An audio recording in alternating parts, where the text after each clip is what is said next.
অবাধ সুষ্ঠু নির্বাচনের পথে যে পথ শেখ হাসিনা বন্ধ করে দিয়েছে, অন্তর্বর্তী সরকারকে সেই পথ খুলে দিতে হবে। দেশের সব অস্থিরতা দূর করতে দ্রুত রাজনৈতিক শক্তির হাতে ক্ষমতা হস্তান্তর জরুরি বলে মন্তব্য করেছেন বিএনপির সিনিয়র যুগ্ম মহাসচিব রুহুল কবির রিজভী।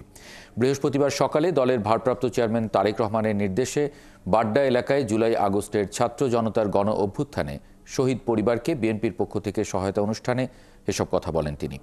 এ সময় তিনি বাংলাদেশ নিয়ে ভারতের ধারাবাহিক অপতথ্য প্রচার প্রসঙ্গে বলেন, যখন ভারত দেখছে অপতথ্য দিয়ে আর লাভ হচ্ছে না, তখন কাঁটাতারের বেড়া দেয়া নিয়ে ঝগড়া করার জন্য উঠে পড়ে লেগেছে। তার দাবি, বাংলাদেশ নিয়ে এলোমেলো কথা বলে শেখ হাসিনাকে ফেরানোর চেষ্টা করছে ভারত।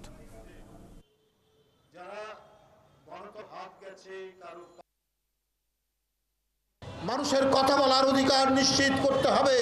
আমরা যাতে মুক্ত কণ্ঠে কথা বলতে পারি, এইটার জন্য যে সমস্ত আইন প্রণয়ন করা দরকার সেগুলো নিশ্চিত করতে হবে। সেটা নিশ্চিত করতে না পারলে আমরা জনগণের কাছে যে ওয়াদা, সে ওয়াদা রক্ষা করতে পারবো না। বন্ধুরা আমার, এই কারণেই দরকার অবিলম্বে রাজনৈতিক শক্তির কাছে ক্ষমতা আসতে হবে। অবাধ এবং সুষ্ঠু নির্বাচন যেটি আটকে দিয়েছিলেন, যেটি শেখ হাসিনা দিনের ভোট রাত্রে করছেন, মিডনাইট নির্বাচন করেছেন, ভোটার শূন্য নির্বাচন করেছেন, সেইটির যাতে পুনরাবৃত্তি না হয় সেই দিকে লক্ষ্য রেখেই সামনের দিনে যা কিছু করা দরকার সেইটা এই অন্তর্বর্তীকালীন সরকারকে করতে হবে।